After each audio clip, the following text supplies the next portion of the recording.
Bonjour à tous. Euh, Bienvenue à cette table ronde donc, pour le forum Emploi Math 2021, cette table ronde sur le thème de la cryptographie et de la sécurité, qui devrait durer environ 1 heure. Donc, sur cette table ronde, je suis Damien Vergniaud, donc je vais être le modérateur aujourd'hui pour ce sujet. Donc, nos intervenants seront les suivants. Donc, Alexandre Berzati, qui est chercheur à Inivia Thales, Olivier Blasi, qui est professeur à l'École polytechnique, Tania Richemont, qui est chercheuse à la Direction générale de l'armement, maîtrise de l'information, et Vanessa Witz, maître de conférence à l'Université Grenoble-Alpes. Donc, avant de commencer un petit peu, on propose de faire un petit tour de table virtuel avec chacun des intervenants qui va vous présenter un petit peu son parcours et ses activités en termes de cryptographie et le lien avec l'aspect mathématique. Mais avant que les intervenants donc, fassent cette rapide présentation, je vais juste faire une très très brève introduction à la cryptographie, puisque c'est quand même le sujet d'aujourd'hui. Voilà, donc la cryptographie, d'un point de vue étymologique, ça pourrait se traduire comme la science des écritures cachées. Et donc, c'est une discipline de la sécurité informatique, notamment, dont le but est de garantir une communication sécurisée dans un environnement ouvert, donc face à des attaquants potentiels. Donc, généralement, en cryptographie, on a plusieurs personnages qu'on appelle dans l'ordre des lettres alphabétiques. Donc, on peut imaginer ici qu'on a Alice et Bob qui cherchent à communiquer et qu'il y a quelqu'un qui peut vouloir attaquer la communication. Donc ici, le personnage, on l'appelle parfois Eve. Donc Alice cherche à communiquer avec Bob, alors que Eve cherche, elle, à apprendre éventuellement de l'information ou à modifier l'information. Donc le principe général en cryptographie, quand on a un canal de communication comme ça qui est non sécurisé, qui peut être une ligne téléphonique, Internet, peu importe, eh bien cet attaquant, Eve, veut éventuellement écouter ou modifier la communication. Et donc, comment est-ce qu'on empêche cela? Eh bien, on va essayer de transformer le contenu de l'information pour le rendre incompréhensible, indéchiffrable à toute personne non autorisée. Donc, d'un point de vue très général, la cryptographie essaye d'atteindre un certain nombre de propriétés de sécurité. Les plus principales, en tout cas celles qu'on cite le plus souvent, sont les suivantes. Donc, il y a l'aspect de la confidentialité, c'est celle qu'on imagine dès qu'on pense à la cryptographie. C'est que Eve, notre attaquant, ne doit pas être capable de retrouver de l'information sur un message qui est envoyé entre Alice et Bob. Donc ça, c'est ce qu'on imagine quand on pense à la cryptographie. On veut garder le caractère secret d'un message, mais il y a beaucoup d'autres propriétés qui sont importantes et qui sont notamment dans les usages actuels de la cryptographie. Et on peut penser donc notamment à l'intégrité pour garantir que lorsque Bob reçoit le message, il n'a pas été modifié au cours du transfert, ou l'authenticité pour garantir à Bob que c'est bien Alice qui a envoyé le message et pas quelqu'un d'autre. À ces propriétés de base, en fait, on peut en rajouter beaucoup d'autres qui sont liées aux usages de plus en plus développés de la cryptographie. Donc, on peut penser à des propriétés d'anonymat, à la protection de la vie privée des utilisateurs, à des propriétés de non-répudiation. Et ensuite, on peut faire des protocoles et des systèmes de communication cryptographique de plus en plus complexes. Et toute activité qu'on peut imaginer dans la vie réelle et qui peut se transposer dans un monde électronique, eh bien, demande souvent de la cryptographie et de la sécurité. Donc, on peut imaginer faire de la monnaie électronique, des enchères électroniques, du vote électronique, etc., où certaines propriétés de sécurité liées à la cryptographie seront importantes. Alors, en 1 minute, même pas, je vais faire une petite histoire de la cryptographie. Donc, la cryptographie, c'est une discipline qui est très ancienne, on peut la dater de plusieurs milliers d'années, donc remonter au bâton de Plutarque ou au cital, qui était ce dispositif artisanal de chiffrement, donc pour rendre des données confidentielles. Ensuite, pendant plusieurs millénaires, on a utilisé essentiellement des techniques très simples à base de jeux de lettres. Donc, tout le monde a dû échanger des messages secrets en décalant des lettres, comme le faisait César. Mais il y a eu après des méthodes de plus en plus compliquées et un jeu entre des gens qui concevaient des systèmes pour assurer la sécurité et des gens qui essayaient de les attaquer. Donc, ce jeu a duré très longtemps. Il nous a emmenés jusqu'au XXe siècle, où au XXe siècle, on a utilisé des systèmes beaucoup plus élaborés, mais qui reposaient essentiellement sur les mêmes techniques, mais où on a utilisé un peu les aspects mécaniques et électriques pour les automatiser et les utiliser de façon à plus large échelle. Donc, on peut penser par exemple à la machine Enigma qui était utilisée par l'armée allemande pendant la Seconde Guerre mondiale. Et depuis la fin du XXe siècle et maintenant, eh bien, les usages de la cryptographie sont déployés à tous les niveaux. Donc, on peut dire que jusqu'au XXe siècle, essentiellement, la cryptographie avait des usages militaires ou diplomatiques ou amoureux. Et maintenant, donc, la cryptographie, avec le développement notamment du commerce en ligne et le développement également d'outils électroniques nomades, on trouve de la cryptographie essentiellement partout.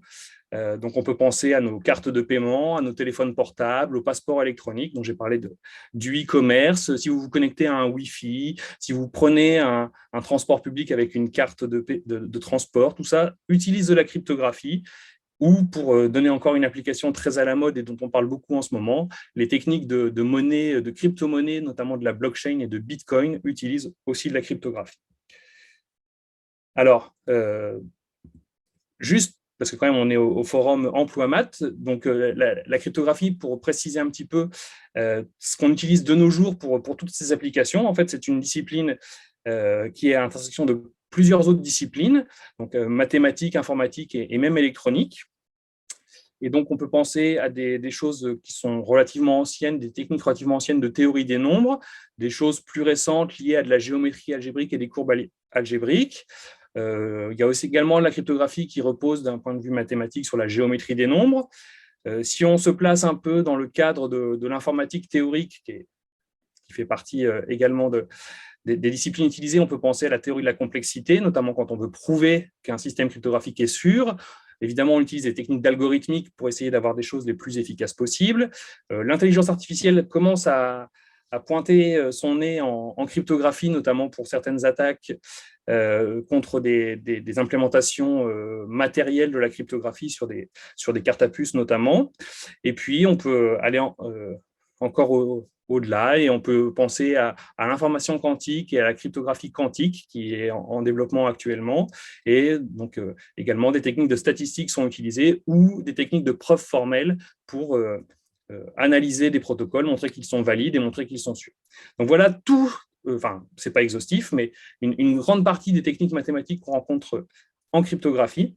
Et donc maintenant, je vais laisser la parole aux intervenants qui vont un peu vous décrire ce qu'ils font et dans quel cadre ça se passe. Donc, on va commencer par Alexandre Berzati, donc, qui est chercheur à INVIA. Donc, Alexandre, je te laisse partager tes transparents.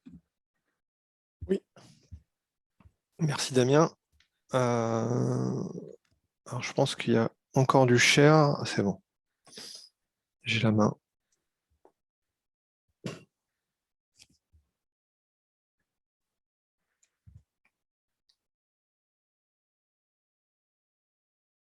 Ok, j'espère que vous voyez tous mes transparents. Damien, tu peux me confirmer? Oui. C'est bon? C'est bon, oui. Très bien. Donc voilà, comme disait Damien, je suis chercheur à INVIA qui fait partie intégrante du groupe Thales. Donc je vais commencer par vous présenter peut-être un peu très rapidement le groupe Thales. Donc le groupe Thales, c'est 65 000 salariés environ à travers 56 pays. Donc on assure notamment la sécurité civile et défense. Donc il y a une partie qui est dédiée à l'armement. Donc cryptographie appliquée par exemple aux communications ou à la sécurisation d'objets qui seraient utilisés par l'armée. Et pour le civil, on intervient notamment, dans notre cas, sur des passeports, cartes bancaires ou bien éventuellement cartes SIM. Donc il y a une R&D qui est très forte, là. Il y a un chiffre qui est annoncé à 730 millions d'autofinancement. Donc c'est une entreprise à forte valeur ajoutée dans ce qui est recherche et développement, notamment pour toutes les applications où on a besoin d'être à la pointe des dernières technologies. Donc, dans ce cadre, moi, j'interviens dans une entité qui est basée près d'Aix-en-Provence, à Méreuil, qui est en fait une entreprise basée sur la conception de circuits intégrés sécurisés. Donc, on est un pôle de 50 ingénieurs R&D qui faisons la conception plutôt tous les jours de circuits sécurisés tels que passeport, carte bancaire. Donc évidemment, carte bancaire ou passeport, on a envie d'intégrer un maximum de technologies de sécurité, donc de cryptographie, pour pouvoir protéger, que ce soit nos données personnelles, comme des données biométriques, par exemple, qu'on intègre dans les passeports aujourd'hui, ou bien des assets sécuritaires de cartes bancaires. Donc typiquement, ça va être des clés secrètes qu'on viendra stocker dans des cartes bancaires.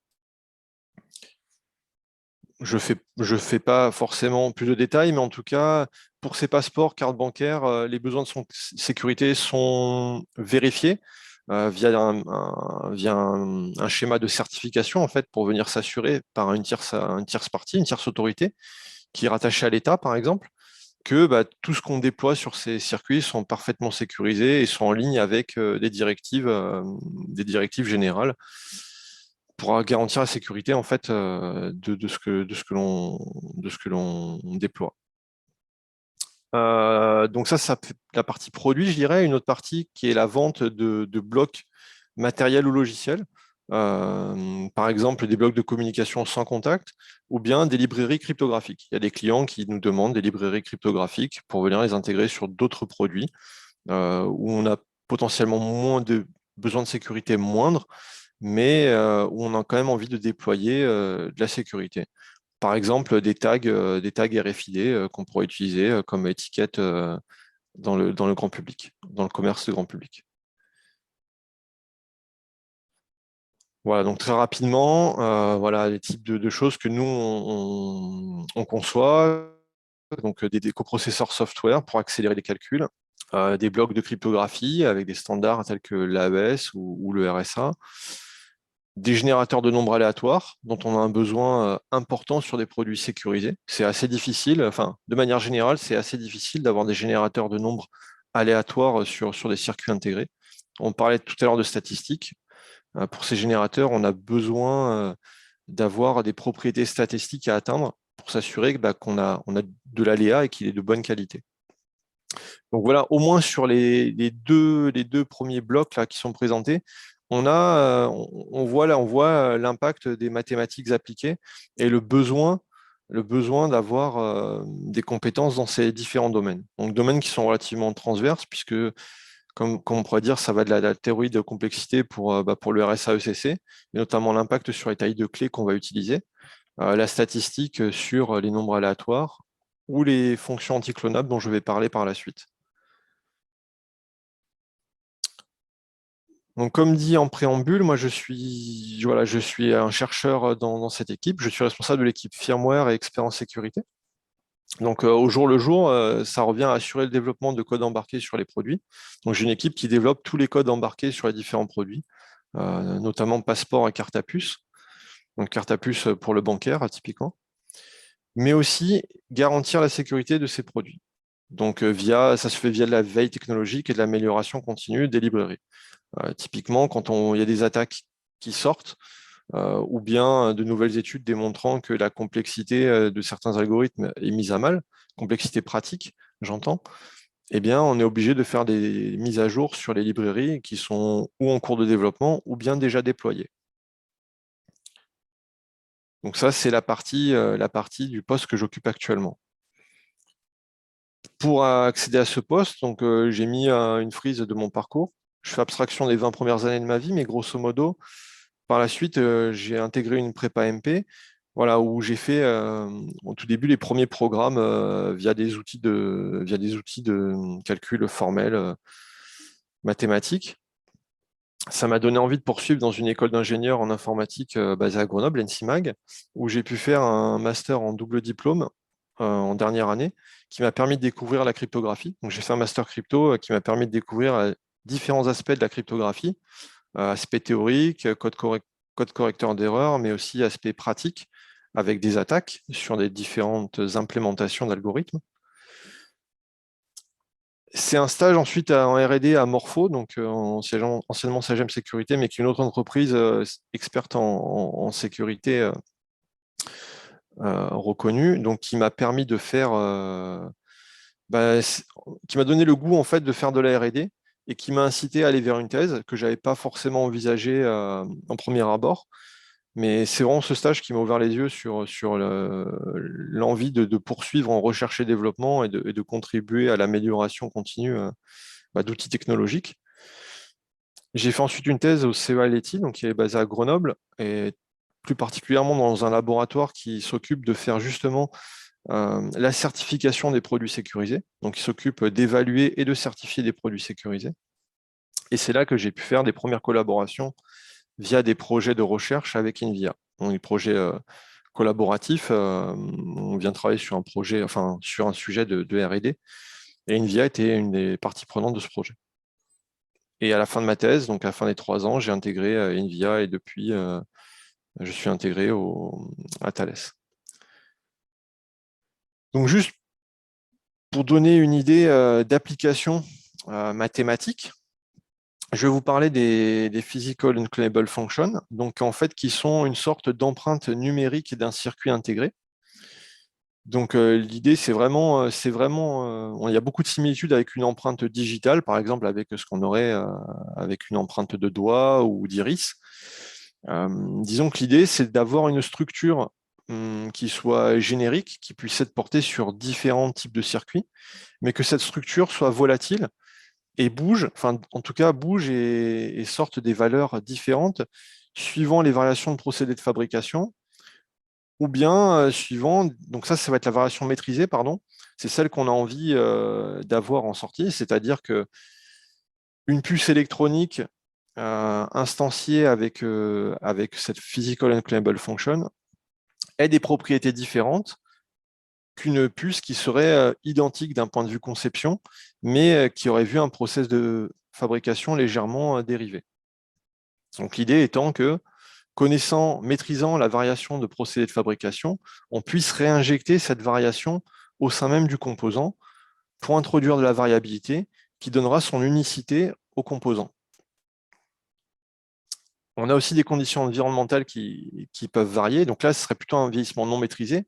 L'idée, c'est que une fois qu'un produit sort, on n'a pas envie que celui-ci varie au fur et à mesure du temps et qu'à la fin, les données puissent changer également. Donc voilà, tous les enjeux vis-à-vis de ces puffs, c'est maîtriser leur stabilité dans le temps, donc s'assurer que le vieillissement ne va pas altérer les propriétés du composant, mais aussi prouver l'unicité de ses valeurs. Donc, comme je disais, pour ça, on se repose sur la modélisation du procédé de fabrication. Donc là, pour un procédé de fabrication donné, on va avoir une modélisation qui est parfaitement gaussienne. Donc là, nous, on a une PUF qui est basée sur des courants. Et sur la distribution de ces courants, donc on voit que c'est parfaitement gaussien. Et donc l'idée, c'est que y a des PUFs qui vont vivre dans les zones proches de la limite. Donc la limite est la limite d'un comparateur de courant qu'on aurait embarqué sur le produit et qui pourrait déterminer si une PUF vaut 1 ou vaut 0. Et donc plus on va s'éloigner des courants de ce comparateur, plus on aura de la stabilité. Mais si on ne sélectionnait que des PUFs stables, on voit qu'on va diminuer grandement la population de bits qu'on va sélectionner. Donc toute la problématique, en fait, c'est d'avoir une distribution qui soit la plus proche possible de ce qu'on aurait industriellement, disons, sur le procédé de fabrication, de telle sorte qu'on puisse dimensionner le nombre de bits à sélectionner pour atteindre un niveau de sécurité donné. Voilà. Typiquement, là, on voit qu'entre deux zones, donc si on voulait enlever les puffs qu'on supposerait instables, on voit qu'on enlève 40% de la population. On le traduirait par, pour garantir 128 bits de sécurité, il faudrait grosso modo doubler en entrée le nombre de bits de puff pour pouvoir garantir cette population et ce niveau de sécurité en sortie. Voilà. Donc c'est un exemple d'application de statistiques pour la génération d'empreintes numériques. Voilà. Merci Alexandre. On a été un petit peu long tous les deux, donc si les autres pouvaient faire un peu plus court, ça serait bien pour laisser plus de temps aux questions. Donc, on va continuer avec Olivier Blasi, donc professeur à l'École Polytechnique. Donc, si Olivier, tu peux partager tes transparents. Et pour le public, n'hésitez pas à poser vos questions dès maintenant. Je regarde un petit peu ce qui se passe et je les poserai éventuellement au fur et à mesure des intervenants. Ok. Vas-y, Olivier. Bonjour à tous. Donc, je suis Olivier Blasi. Maintenant, je suis professeur à l'école polytechnique. J'ai remis un peu rapidement mon cursus, si ça vous intéresse. Pareil, j'ai fait une prépa. Après, je suis passé à l'ENS, alors du côté informatique, où j'ai fini avec le MPRI. Et au cours de mon cursus, j'ai eu l'occasion de faire divers stages, dont un stage en Belgique pour faire de l'analyse automatique de protocoles et un stage dans le privé aux États-Unis chez VeriSign, où j'ai entre autres travaillé sur leur fournisseur d'identité, qui s'appelait un dérivé d'OpenID. Donc ensuite, j'ai fait ma thèse avec un doctorat de Paris 7 dans une équipe à l'ENS sur les preuves de connaissances. Et je suis parti ensuite 2 ans en postdoctorat en Allemagne, donc à Bochum, pour faire strictement la même chose, mais cette fois dans un département de mathématiques et pas d'informatique. Donc c'est vraiment un intermédiaire entre les deux. Ensuite, pendant 7 ans, j'ai été maître de conférence à l'Université de Limoges, où entre autres, j'étais responsable du parcours informatique du Master Cryptis. On a énormément d'étudiants qui étudient la sécurité et la cryptographie, et donc après, qu'on essaye d'amener vers l'emploi. Et donc là, depuis un mois, je suis professeur à l'école polytechnique sur un poste en cybersécurité. Donc moi, ce que je fais, c'est de la sécurité prouvable. Donc c'est-à-dire, on essaie de faire des preuves par réduction. Donc quand vous concevez un protocole, généralement, le but, c'est d'essayer de dire ce protocole est sûr. Et donc là, il y a 2 façons de le faire. Soit vous essayez de le casser et vous dites, j'ai pas réussi à le casser. Donc ça, c'est ce qu'on retrouve. Et là, ça c'est souvent dans les solutions industrielles, mais c'est pas forcément très convaincant parce que ça veut rien dire. Et donc, c'est pas suffisant. Et donc, ce qu'on essaye de faire avec cette approche-là, c'est plutôt de dire si jamais quelqu'un arrive à casser notre protocole, alors on peut l'exploiter en boîte noire, donc c'est-à-dire sans qu'il s'en rende compte, pour résoudre un problème difficile. Et donc, ce bout-là est vraiment intéressant parce que ça veut dire mon protocole est au moins aussi dur à casser que tel problème. Donc, pour réussir à faire ça, il nous faut 3 grandes propriétés, 3 grands aspects. Il faut déjà définir ce qu'est un modèle de sécurité. Donc, qu'est-ce que c'est dire casser mon protocole? C'est-à-dire, par exemple, si je casse du vote électronique, qu'est-ce que ça veut dire? Est-ce que j'arrive à changer le vote d'une personne? Est-ce que j'arrive à savoir pour qui quelqu'un a voté? Donc, on va avoir besoin de formaliser ces propriétés. Ensuite, il faut qu'on essaye de trouver des problèmes difficiles auxquels on va se rapporter. Parce que si jamais je prouve que si quelqu'un casse mon protocole, alors je peux résoudre 2 plus 2, c'est bien, mais ça n'a aucun intérêt parce que tout le monde peut le faire. Donc, en fait, on ne va pas prouver la sécurité du protocole. Donc là, on va essayer idéalement de partir de problèmes NP complets. Se rapporter à un problème NP complet, c'est généralement compliqué. Donc, on va essayer de prendre des problèmes au moins difficiles, presque NP complets, pour arriver à définir la sécurité. Et ensuite, il faut qu'on définisse une réduction qui permet de passer de l'un à l'autre. Et donc, on explique comment on arrive à exploiter un adversaire pour résoudre un problème. Donc, c'est ce bout-là qui est intéressant et on va mêler un peu de complexité, un peu de théorie des nombres pour en fait faire l'interface entre les différents aspects de la sécurité du protocole et de sa sécurité. Donc, il y a énormément d'applications à ces choses-là et donc qui peuvent donner des débouchés ensuite dans l'univers professionnel. Donc, par exemple, avec des techniques de preuve, on peut regarder la sécurité des protocoles du monde réel. Donc, j'ai travaillé sur des choses comme le chiffrement de bout en bout avec des propositions pour améliorer la sécurité de signal. Donc, avec Orange, on travaille sur la sécurité de la 5G. On va proposer des variations pour faire en sorte d'augmenter certaines propriétés dessus. Évidemment, il y a beaucoup de choses, comme l'a dit Damien, autour de la blockchain en ce moment. Donc, parmi les mécanismes intéressants, c'est comment faire des listes de révocation. On va prouver qu'on n'est pas révoqué, mais sans pour autant connaître la liste des utilisateurs révoqués. Et aussi, dans les choses qui sont un peu à la mode en ce moment, c'est du machine learning sur des données chiffrées. Donc, comment réussir à extrapoler des choses de données chiffrées sans pour autant révéler le modèle qu'on utilise et quelles sont les données sur lesquelles on travaille. Un autre secteur qui est vraiment à la mode où les techniques de preuve marchent bien, c'est tout ce qui est cryptographie quantique et post-quantique. Donc, c'est pour sécuriser aujourd'hui contre les adversaires de demain. Et donc, ça, c'est vraiment une vraie demande actuelle dans le monde de la cyber. Il y a un processus de standardisation qui est fait par le NIST, donc il y a un organisme américain. Et donc là, par exemple, j'ai 2 candidats qui sont encore en course dans cette compétition pour un possible chiffrement après. Ça s'inscrit aussi dans la stratégie du grand plan quantique en France. Et le but, c'est de regarder un peu tout ce qui existe actuellement et voir si on peut remplacer les blocs existants, sachant que tout a été fait en théorie de façon très modulaire, donc il suffirait de prendre un bloc et d'en mettre un nouveau. Et en pratique, en fait, on se rend compte que dans les détails, c'est presque ça, mais pas tout à fait. Et enfin, tout ça s'inscrit un peu dans une stratégie un peu plus générale de protection de la vie privée. Donc, que ce soit accéder à une base de données sans que la base de données apprenne quelle est la ligne qu'on va consulter. Donc, ça sert, par exemple, pour protéger des données de santé. Avec l'Internet des objets, il y a énormément de protocoles et d'objets pas forcément sécurisés qui sont en train de se déployer. Donc, comment faire en sorte pour sécuriser ces nouveaux devices avec peu d'énergie? Et enfin, il y a énormément de questions autour de la protection de l'identité numérique. Donc là, par exemple, dans les sujets qu'on retrouve un peu dans l'actualité, c'est comment prouver qu'on est majeur, mais de façon anonyme vis-à-vis d'un site à qui on ne fait pas forcément confiance. Et donc, en fait, dans tous ces aspects-là, on va avoir besoin de concevoir de nouveaux protocoles pour ensuite essayer de prouver la sécurité de ces protocoles et d'expliquer et de convaincre les utilisateurs que utiliser ce protocole-là les protège. Voilà. J'ai essayé de faire un panorama un peu rapide. Merci Olivier. Merci. Donc, la troisième intervenante, c'est Tania Richemont, donc, qui est chercheuse à la Direction générale de l'armement maîtrise de l'information, donc DGA-AMI. Donc, Tania, si tu peux partager.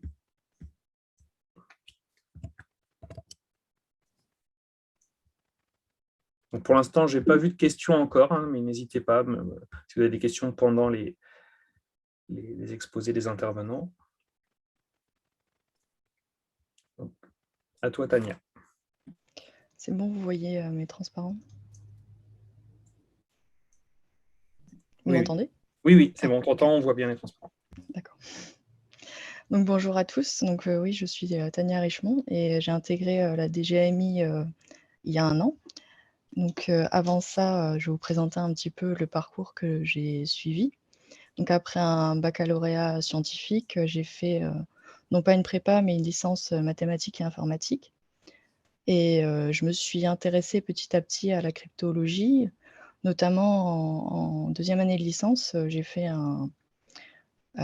pour un module de construction de projet professionnel, j'ai fait une fiche sur le métier de cryptologue, donc en cherchant quelle formation il fallait pour être cryptologue et qu'est-ce que ça a amené par la suite, quel était ce métier, plutôt que enseignant en collège ou lycée en mathématiques, donc pour changer un petit peu de mes camarades. Et puisque ça m'avait intriguée, donc j'ai continué après à creuser le sujet et j'ai demandé à faire un projet tutoré en cryptographie. Et ça m'a plu, donc j'ai voulu continuer en master après. J'ai fait le master de Bordeaux, cryptologie et sécurité informatique. Et suite à ce master là, donc c'était mathématiques et informatique, même si j'avais une majeure en maths, mais il faut aussi un peu les deux. J'ai fait une thèse en informatique, mais comme vous voyez pendant mon parcours, ça reste maths info et en thèse, il y avait aussi de l'électronique, puisque ma thèse portait sur de la cryptographie, mais aussi de l'implantation sécurisée. Et qui dit implantation sécurisée dit implantation donc logicielle ou matérielle, et donc le lien entre les deux s'imposait.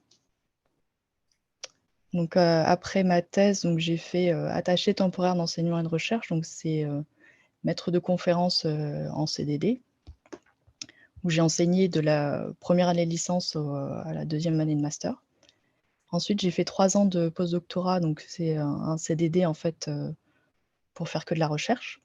J'ai fait quelques heures d'enseignement, mais très peu par rapport à quand j'étais à TER. Et j'ai continué donc sur les mêmes thématiques de cryptographie, basées sur les codes essentiellement, mais j'ai essayé d'élargir aussi sur le post-quantique. Je reviendrai un petit peu après dessus, même si ça a été mentionné. Et toujours les attaques par canaux auxiliaires. J'ai essayé d'élargir un petit peu mes horizons de recherche en regardant d'autres thématiques, comme pour les attaques, en fait, ce qu'on essaie de chercher, c'est trouver des contre-mesures. Et donc, comment automatiser justement cette intégration de contre-mesures, par exemple au niveau de la compilation d'un code, ou alors vérifier des propriétés statistiques d'un programme, et donc comment faire tout ça. Et donc, depuis, je co-encadre une thèse sur la cryptographie basée sur les codes et les canaux auxiliaires. Donc, les codes correcteurs d'erreurs, pour faire simple, c'est un peu, enfin, au départ, c'est un peu comme si vous répétiez 3 fois à votre grand-mère pour qu'elle corrige les erreurs et qu'elle comprenne ce que vous lui dites. Mais d'un point de vue mathématique, c'est en fait, quand vous regardez le plan, si vous avez un point, vous prenez un point n'importe lequel dans l'espace, l'objectif que vous voulez, en fait, c'est de retrouver le point qui ici représente un mot de code le plus proche. Et donc, si vous êtes en dehors de ces sphères-là, vous n'allez pas réussir à décoder, alors que si vous êtes dedans, vous allez réussir à décoder. Et en gros, c'est le problème mathématique difficile sur lequel la cryptographie basée sur les codes est basée, justement. À l'inverse des RSA, où c'est la factorisation des entiers, par exemple. Et donc, ce qui est dit post-quantique, c'est justement tout ce qui est, je vais revenir là-dessus, tout ce qui est problème qui ne peut pas être résolu en temps raisonnable par un ordinateur quantique. Parce qu'un algorithme a été trouvé, un algorithme quantique a été trouvé pour casser ce problème de factorisation des entiers.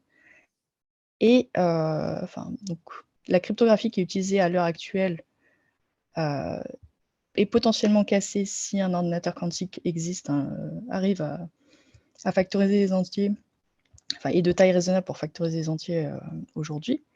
Mais il y a d'autres problèmes qui ne sont pas cassés et qui pourraient être utilisés par la suite. Et donc, c'est justement en vue de préparer l'avenir qu'il y a des recherches sur différents problèmes, donc différentes cryptographies post-quantiques.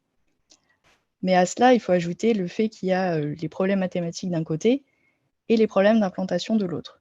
Donc, pour ces problèmes-là, ce qu'on peut voir, c'est qu'une implantation, elle peut fuir par rapport à son temps d'exécution. Donc, si on a, par exemple, un 0 ou un 1, si on a un 1 et que ça prend plus de temps que quand on a un 0, mais on peut détecter en fait cette information. Pareil avec la consommation de courant de notre implantation, on peut détecter des informations, par exemple, on peut faire des écoutes acoustiques, on peut analyser les émanations lumineuses, on peut aussi, par exemple, faire des attaques par injection de fautes, etc. Donc tout ça, ça rentre dans les attaques physiques. Donc ça ne remet pas en cause le modèle mathématique, mais ça dépend complètement de l'implantation que l'on regarde. Et donc, schématiquement, par exemple, si on a un composant qu'on veut analyser, donc sur une carte, qu'est-ce qu'on va faire? On va le relier à un ordinateur qui, lui, va envoyer des trames de communication pour lancer l'exécution et l'exécution qui va se passer sur ce composant va être la consommation va être récupérée et analysée par l'oscilloscope via l'ordinateur pour justement retrouver des informations secrètes, dont la clé de chiffrement, par exemple. Donc voilà. Et à la DGA, du coup, qu'est-ce que je fais? Je travaille pas vraiment sur ces sujets, un peu autour de ces sujets-là. Mais c'est surtout, là, je vous ai présenté surtout ce sur quoi je travaille dans l'académique. Donc, et sinon, vu qu'on est dans le forum emploi mathématiques, la DGA recrute, donc n'hésitez pas si vous voulez nous rejoindre. Merci Tania. Et donc, on va passer maintenant à la dernière présentation courte donc, de Vanessa Witz, qui est maître de conférence à l'Université Grenoble-Alpes. On voit tes transparents, Vanessa, donc tu peux y aller. Par contre, on ne t'entend pas. Comme ça, c'est mieux. Oui, donc bonjour. Effectivement, je suis Vanessa Witz. Donc moi, je suis enseignante-chercheuse en cryptographie au maître de conférence. Donc, comme mon collègue Olivier, j'ai deux missions principales qui sont la recherche et l'enseignement. Donc, pour la recherche, essentiellement, le travail consiste à écrire des articles et à présenter ces résultats en conférence ou dans des séminaires. On encadre des doctorants et puis comme dans le milieu industriel, on passe notre temps aussi à mettre à jour nos connaissances en lisant d'autres articles des collègues. Et au niveau de l'enseignement, donc, essentiellement, moi, j'ai à peu près tous les niveaux, allant jusqu'à deuxième année de master, avec aussi l'agrégation, préparation à l'agrégation, donc au concours en mathématiques qui est bien connu. Mais en fait, on a ces deux composantes-là, mais il y a aussi beaucoup d'aspects administratifs dans ce métier. Ne serait-ce que pour l'organisation de conférences du point de vue recherche ou la participation à des comités éditoriaux, des réponses aux appels à projets. Et puis pour l'aspect enseignement, on a aussi à créer, à gérer des filières, des créations de maquettes, etc. Donc il y a vraiment beaucoup de facettes à ce métier d'enseignant-chercheur. Et donc, comme mes collègues, donc moi, je suis spécialisée en cryptographie. Et ce qui est vraiment intéressant dans ce domaine, c'est qu'on a à la fois des aspects extrêmement théoriques, de mathématiques assez abstraites, jusqu'à des choses très concrètes et beaucoup plus reliées peut-être à l'informatique. Donc, c'est intéressant dans le sens où c'est multidisciplinaire. Et d'ailleurs, dans mon parcours, comme mes collègues, j'ai fait des mathématiques comme de l'informatique. Voilà. Bon, alors maintenant, il se trouve que depuis maintenant presque 9 ans, 9 ans, c'est ça. Je suis affectée dans un laboratoire de mathématiques fondamentales. Donc, mes recherches, elles sont naturellement plus orientées vers les mathématiques, et comme mes enseignements d'ailleurs, qui sont très, très orientés maths, sauf sur une partie de master spécialisé, parce qu'on a 2 masters à Grenoble, où là, j'enseigne aussi à des publics plus variés que des mathématiciens, des informaticiens, entre autres. Voilà, donc la communauté de la cryptographie, vous en avez un échantillon pendant ce forum, mais c'est une communauté extrêmement large et très active, et on fait intervenir vraiment plein d'organismes différents, donc bien sûr des universités et des entreprises. Il y a aussi des gens qui font du consulting en cryptographie, ou des organisations et des institutions gouvernementales comme la CI, la DGA. Il y a le CEA, donc il y a énormément de gens mélangés dans ce domaine et qu'on rencontre régulièrement dans les conférences ou dans les soutenances de thèse, en différents événements. Alors, en ce qui me concerne, moi, en tant que maître de conférence dans un labo de maths, j'ai relativement peu d'interactions avec le monde de l'entreprise, si ce n'est au niveau de mes stagiaires en M2 cryptographie. Et contrairement à certains collègues, je n'ai pas tant que ça d'activités de consulting ou de dépôt de brevets ou ce genre de choses. Mais c'est possible de le faire aussi en tant que maître de conférence. Voilà, donc ça, c'est pour présenter un peu le cœur de métier. Maintenant, je vais vous parler d'un de mes sujets de recherche, comme l'ont fait mes collègues. Donc, celui que j'ai choisi, qui me paraissait le plus simple à comprendre, c'est résoudre le problème qu'on peut définir à partir de systèmes polynomiaux multivariés. Donc, si vous regardez ce système polynomial, vous avez des variables xn et xn et des équations qui sont de degré total au plus 2 en ces variables. Et bon, vous pouvez constater qu'évaluer ce système polynomial en ces variables xi, c'est quelque chose qui est assez simple. Ce n'est pas nettement plus compliqué que l'évaluation d'un polynôme univarié. Donc, on a un algorithme très efficace pour faire ça. Par contre, si je vous donne les valeurs des variables y1 et yp dans ce système polynomial, ça devient nettement plus compliqué en général de retrouver les variables xi, xj qui donnent une solution. Donc ça, c'est une situation très intéressante pour la cryptographie, parce qu'essentiellement, on a un problème pour lequel on a un algorithme efficace qu'on peut utiliser pour résoudre ce problème. Par contre, le problème inverse, a priori, on ne connaît pas d'algorithme efficace. Donc, ça définit ce qu'on appelle une fonction à sens unique en crypto. Et c'est très intéressant pour définir des schémas de cryptographie asymétriques. Par exemple, comme la signature dont a parlé Damien au début de la table.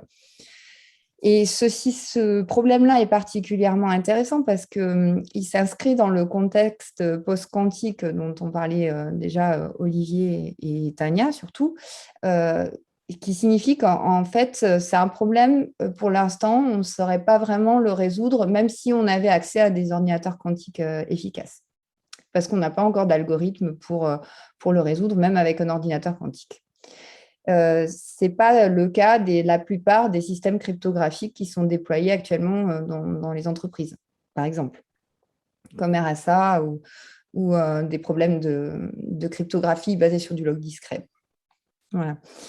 Donc, d'un point de vue mathématique, moi, ce qui m'intéresse par rapport à ce problème, c'est de savoir estimer la difficulté de le résoudre.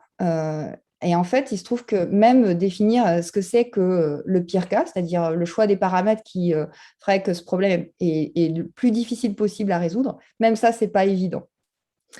Donc, a fortiori, quand je cherche à instancier un problème comme ça dans un modèle cryptographique, enfin, dans une situation d'un système cryptographique, c'est difficile de déterminer quels sont les bons paramètres de sécurité. Donc, du point de vue mathématique, en fait, ce qu'on cherche à faire, c'est d'estimer la complexité qu'on aurait à décrire un idéal qui serait donné par un système de générateurs qu'on vous donne. Donc ici, les polynômes qui définissent le système.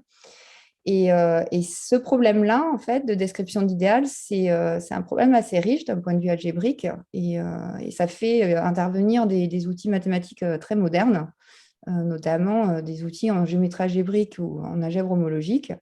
Donc, on peut voir que même pour ces problèmes qui sont relativement simples à définir, on a des outils mathématiques extrêmement théoriques et avancés qu'on peut utiliser. Voilà. Comme mes collègues ont fait un peu de pub pour les masters locaux, j'en profite pour glisser un petit mot sur l'offre de formation à Grenoble. D'ailleurs, Alexandre Berzati est ici d'un de ces 2 masters. Donc, on a 2 masters localement en formation initiale, c'est-à-dire en formation classique. Donc là, le public, comme a dit Alexandre, c'est des étudiants qui viennent de la NCIMAG, du AMA Info, du AMA Math Appli, AMA Math, des étudiants étrangers, donc il y a un public assez varié. 100% d'embauche à la sortie, c'est un master qui marche très très bien.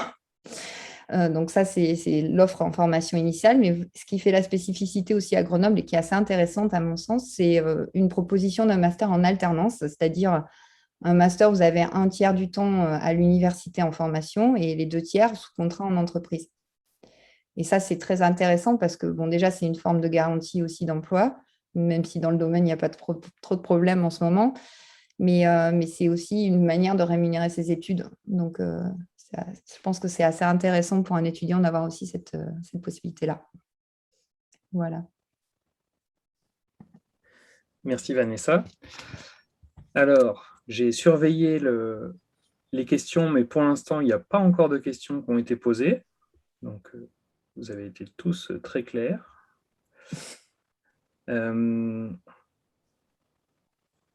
J'attends un petit peu.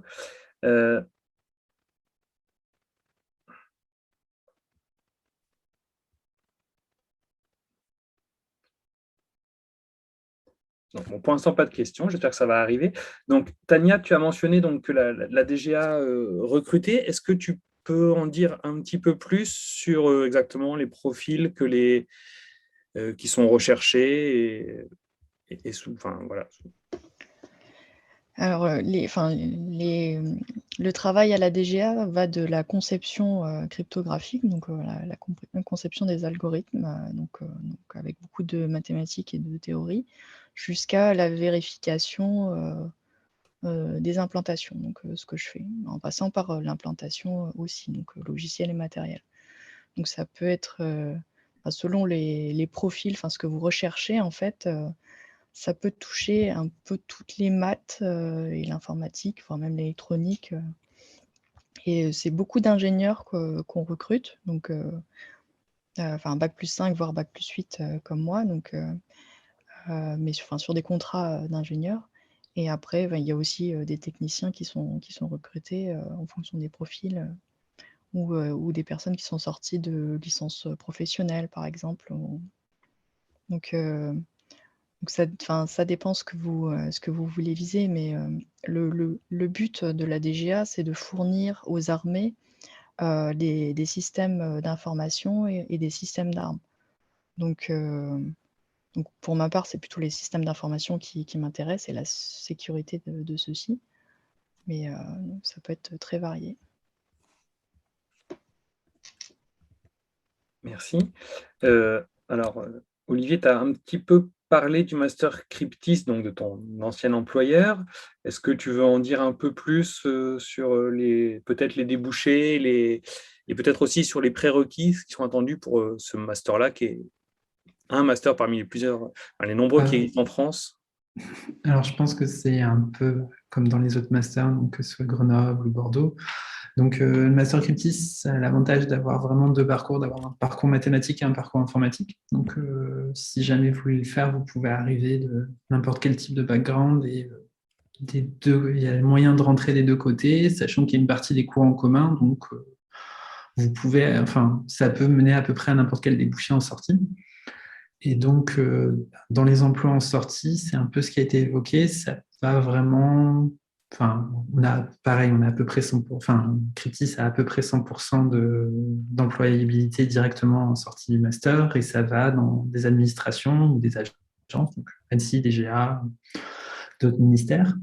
Ça peut être des entreprises, soit des grandes entreprises, donc, par exemple Thales ou Worldline, ou des petites startups, et ça va être vraiment des choses très variées qui vont aller. Alors, on a des personnes qui veulent faire du développement pur et donc qui vont essentiellement faire du développement avec un background crypto juste pour savoir ce qu'ils sont en train de faire, et des personnes qui vont partir soit en test, soit développer de nouveaux protocoles, nouvelles solutions, et donc faire des choses beaucoup plus abstraites éventuellement, avec, en mettant beaucoup moins les mains dans le côté implantation et développement de solutions.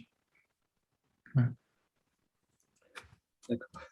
Bon, j'avais prévu quelque chose, parce que comme vous avez, mes deux collègues académiques ont fait de la publicité pour leur master, je vais aussi faire de la publicité pour mon master. J'avais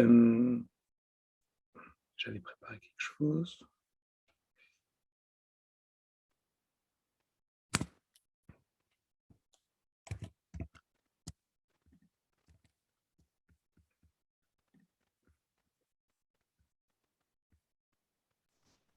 Pendant ce temps, je peux aussi faire de la publicité pour le master de Bordeaux.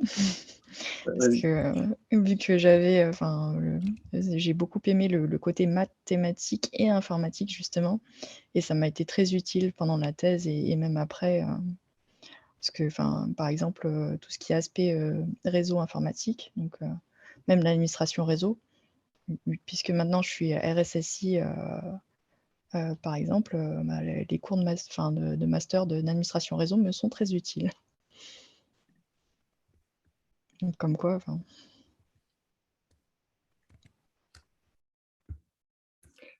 Donc, merci. Donc voilà, le master. Donc il y a aussi un master sécurité autour de la sécurité qui est offert à Sorbonne Université, donc qui est plutôt celui-là dans le département d'informatique, même s'il y a bien sûr des aspects mathématiques. Donc ça s'appelle le master SFPN pour sécurité, fiabilité et performance du numérique, donc qui essaye de répondre un petit peu à tous les enjeux industriels dont on a parlé là depuis le début de la table ronde, donc pour la sécurisation des communications et les autres aspects cryptographiques. Donc en cryptographie et en cryptologie, on voit les différentes techniques dont on a parlé, en allant jusqu'à des choses très récentes qui ont été mentionnées, comme la cryptographie post-quantique notamment. Et il y a également un aspect calcul haute performance et arithmétique qui est proposé dans ce master. Et en fait, je voulais juste partager un petit peu ceci. Donc nous aussi, on a des très bons taux de recrutement à la sortie du master, avec donc les débouchés qui sont assez variés, comme vous pouvez le voir. Donc, il y a des débouchés académiques, donc, pour faire de la recherche, que ce soit dans des laboratoires publics en France ou à l'étranger, ou dans des laboratoires à l'entreprise.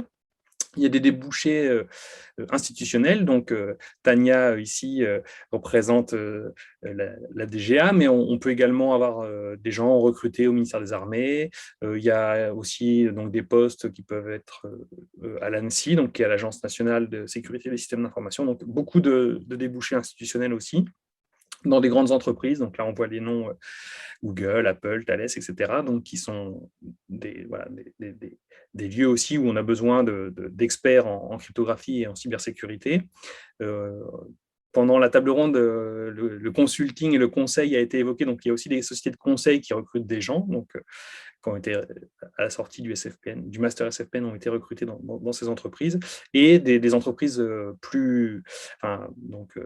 très avancées, qui font vraiment de la recherche, type start-up, quoi. Donc, il y a aussi eu pas mal de débouchés, voilà, pour les étudiants du master SFPN après, voilà. Donc, juste un petit peu pour dire, peut-être, alors après mes collègues pourront me corriger sur ce qu'on attend un peu comme prérequis pour pouvoir s'inscrire dans ces masters, que ce soit en cybersécurité, cryptographie, que ce soit maths ou informatique. Je pense que souvent, on demande donc une bonne connaissance en mathématiques de base, évidemment, mais également aussi des connaissances en informatique qui sont peut-être plus avancées que ce qu'on peut voir typiquement en licence. Au master SFPN, par exemple, quand des mathématiciens qui ont fait une licence de mathématiques peuvent postuler, mais on attend d'eux notamment qu'ils aient déjà une bonne connaissance de la programmation en C ou des choses comme ça. Donc, il faut un petit peu se renseigner à l'avance, contacter les responsables des masters, et puis, je pense que voilà, en préparant, n'importe qui peut normalement intégrer les différents masters que l'on propose. Enfin, il suffit donc d'avoir des bonnes bases en mathématiques et en informatique. Vous voulez compléter un petit peu? Oui, Alors, enfin, bon, donc effectivement, pour compléter au niveau de la formation, enfin des prérequis, ce qui est important, c'est d'avoir effectivement qu'une réticence à l'algorithmique et à la programmation quand on vient d'un parcours de maths. Et essentiellement, je dirais que les gens qui ont fait une classe préparatoire avec une option informatique, toute la programmation qu'ils ont fait en Python, c'est déjà une formation relativement solide qui leur permet de s'adapter après au niveau du master. C'est pas indispensable, enfin en tout cas sur Grenoble, c'est pas indispensable d'avoir fait des gros projets en langage C avant de venir dans le master, quoi. Voilà. il y a justement une question sur le site qui demande « Bonjour, est-ce qu'il faut maîtriser des langages ou des programmes informatiques spécifiques pour un profil en cryptographie ?» Donc, on avait un Ça peu répond anticipé partiellement ça. à la question. Bon, disons que moi, j'estime que les gens qui sont déjà familiers avec un langage de programmation, quel qu'il soit, peuvent s'adapter ensuite. Et il me semble que, en connaissant à peu près bien les programmes de classe prépa actuels sur ce qui se fait en Python, ça me paraît déjà pas mal, quoi.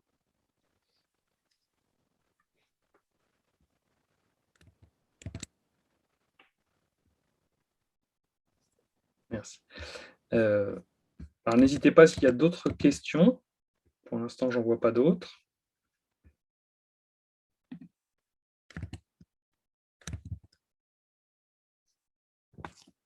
Alexandre, est-ce que tu peux peut-être en dire un peu plus sur les carrières possibles à Thales et Invia? Oui, bien sûr. Alors, nous, on est une entité un peu particulière puisque on a parlé de l'informatique et mathématiques. Nous, on est aussi à la conjonction avec l'électronique, en fait, puisqu'on fait surtout des circuits électroniques.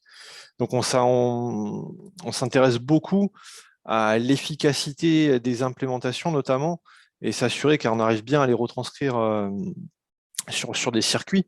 Donc, pas seulement qu'un processeur puisse calculer certaines opérations mathématiques, mais aussi s'assurer que ces processeurs vont avoir une consommation raisonnable, disons, pour différentes applications. On n'a pas envie, par exemple, que notre carte bancaire tombe en panne au milieu d'une transaction bancaire lorsque l'on paye, ou bien sur un passeport qui s'alimente spécialement par une antenne et qui vient récupérer l'énergie d'un champ magnétique du lecteur sur lequel le douanier, par exemple, poserait le passeport. Donc là, on a envie qu'on aille au bout des transactions et qu'on soit authentifié en tant que citoyen officiel, je dirais, reconnu en tout cas. Donc voilà, il y a aussi ces aspects-là où on pousse et où là, on parlait des langages de programmation. Là, en fait, typiquement, on se servirait plutôt du Python comme d'un outil de prototypage.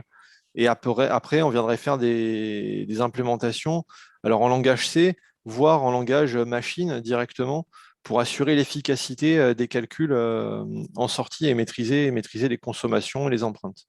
Voilà. Alors, j'ai parlé un peu peut-être des aspects techniques. En termes de carrière, voilà, chez nous, on a beaucoup d'ingénieurs R&D spécialisés en électronique, d'autres plus spécialisés en implémentation logicielle, dont l'équipe que je dirige.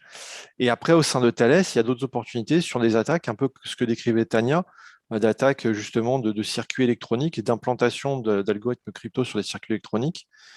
Et puis aussi de conception, puisque l'idée de se former sur les attaques est aussi d'identifier les points critiques et de sécuriser ces points de telle sorte d'avoir en sortie tout un environnement matériel et logiciel homogène et garantissant un niveau de sécurité valable et pourront être certifiés par des organismes tels que l'ANSSI qu'on a mentionné tout à l'heure. Merci. Alors, je crois qu'on va bientôt devoir s'arrêter. Donc, il y avait d'autres questions qui ont été posées là, juste à la fin sur la discussion. On essaiera d'y répondre par écrit, donc notamment sur l'avenir des crypto-monnaies et de la blockchain et sur est-ce qu'il faut avoir un profil plutôt maths appliqué ou maths fondamental. Donc, on essaiera de répondre sur le site. Et donc, il faut qu'on laisse la place aux tables rondes suivantes. Donc, merci à tous de nous avoir écoutés et n'hésitez pas à me contacter. Donc, si vous avez des questions ou à contacter, je pense, les intervenants qui se feront un plaisir aussi de vous répondre. Donc, merci encore aux intervenants et merci de nous avoir écoutés. Au revoir. Merci.